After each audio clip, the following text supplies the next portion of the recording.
What if I told you that the most dangerous predator in the universe isn't a hulking beast from a distant planet or a monster from our nightmares, but us, humans? Not because we're the strongest, not because we're the fastest, but because we never stop. We adapt, we survive, and when pushed we evolve into something even more terrifying. This is the true story of how we became the most persistent, unpredictable, and unstoppable force in the known universe. Act 1. Evolution of relentlessness. Human evolution didn't begin with dominance, it began with desperation. Our ancestors weren't built to rule the wild, they were prey. Weak, slow, and vulnerable, but nature gave us a hidden gift: endurance. While predators relied on short bursts of energy, we learned to outlast. Our lungs, limbs, and joints evolved to make us nature's long-distance runners. Enter persistence hunting, the cruelest tactic ever invented. Early humans would select an animal, track it for hours, sometimes days, until it collapsed from exhaustion.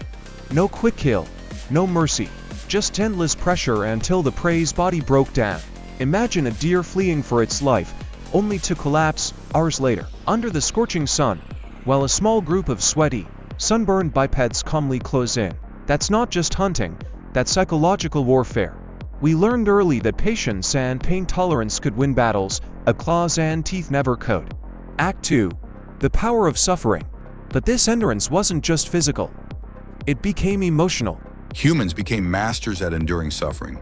We survived starvation, natural disasters, betrayals, and brutal winters with nothing but our wits and fire. And when death came for us, through famine or plague, we didn't lie down. We fought. We raided. We adjusted. We became the only species capable of intentionally enduring suffering for a greater purpose. We run marathons. We fast for days. We torture ourselves in gyms, not for immediate survival, but to grow. That kind of mentality is terrifying. We choose pain to achieve something bigger.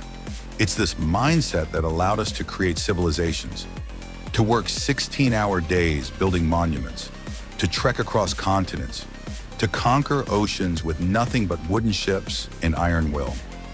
Act 3. The rise of the human mind. And then came the mind. Language, memory, culture, myth. No longer were we just hunters, we were planners. We told stories that outlived us. We passed down lessons through generations. We crafted religions, kingdoms, systems. But more terrifying than any warlord was the realization that we could convince others to die for ideas. We built nations on ideology, sacrificed millions to borders, and justified genocide through twisted logic. What predator does that? What animal wipes out millions by choice? We're terrifying not just because we kill, but because we believe in why we kill. Act 4. Humanity's darkest chapters. Let's talk about real darkness. History is soaked in blood. The Holocaust, 6 million Jews systematically exterminated, not by beasts, but by bureaucrats with clipboards. The Rwandan genocide, neighbors turned into murderers in a matter of days. Stalin's Holodomor. Millions starved, not by nature, but by human design. We didn't just kill with rage, we killed with planning. We industrialized death. That's the terror of being human. We take ideas too far. When we believe something hard enough, we create systems that make murder efficient. No alien warlord could invent something so cold. Act 5. The apocalypse came and we survived. Despite it all, we're still here. Humanity has stared into extinction multiple times. The Black Death killed up to 200 million people. Smallpox wiped out entire civilizations.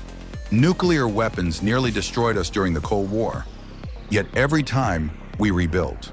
Not just cities and homes, but identities, societies, and futures. What kind of species loses half its population and says, let's keep going? Even after Hiroshima and Nagasaki, we didn't stop exploring atomic power. We harnessed it for energy. After Chernobyl, we studied radiation. It's almost like we're daring ourselves to go further, no matter the risk. Act 6. The technological mutation. Then came the great mutation, technology. In just 200 years, we went from riding horses to riding rockets. We invented the combustion engine, the airplane, the internet, AI, CRISPR gene editing. We became cyborgs not in body, but in function. Phones became extensions of our minds. Satellites mapped our planet. Drones became our new hunters. We created weapons so powerful they could crack continents. We built bombs that silenced cities. And now with AI, we're creating minds that might surpass our own.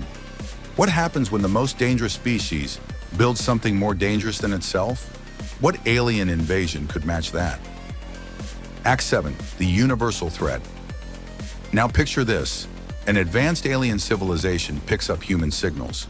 They study our history, they watch our films, they see a species that turns survival into an art-created war as strategy, built machines that reshape planets, and develop cultures that worship the pursuit of more.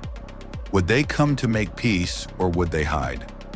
Because they wouldn't just be meeting a planet of people, they'd be meeting a species of relentless minds who dream not just of surviving, but dominating. We don't just explore planets, we colonize. We don't just question reality, we try to control it. The terrifying part isn't what we are, it's what we might become. Act 8, the monster behind the mirror. We look into the stars and wonder, is there intelligent life out there? But maybe to others, we're the warning, the red flag. We are the apex predators of intelligence. We learn, we adapt, and worst of all, we never stop. Not even when we should. We create gods in our image. We write destiny into law. We stare into the abyss and dive in. We don't just fight monsters, we become them, and we smile while doing it. Humanity is a paradox. We are artists and tyrants. We build symphonies and slaughter innocents. We plant trees and drop bombs. We write poetry about peace and develop war machines in the same breath. And that's what makes us terrifying. We are not good. We are not evil. We are relentless. We are the experiment that keeps going. The creature that asks, why not? When others say, don't. They might. So if aliens ever arrive, they might see our cities and weapons and think, these are not conquerors. These are survivors that conquered themselves. And that is far more terrifying. If this journey into the human condition opened your eyes, hit like, drop a comment, and subscribe to SpectraShowcase. Let us know. What do you think makes humans truly terrifying? Our next episode dives even deeper into the human psyche and how our instincts continue to shape the world. Because remember, we're not just telling stories here. We're uncovering the most dangerous force in the universe, us.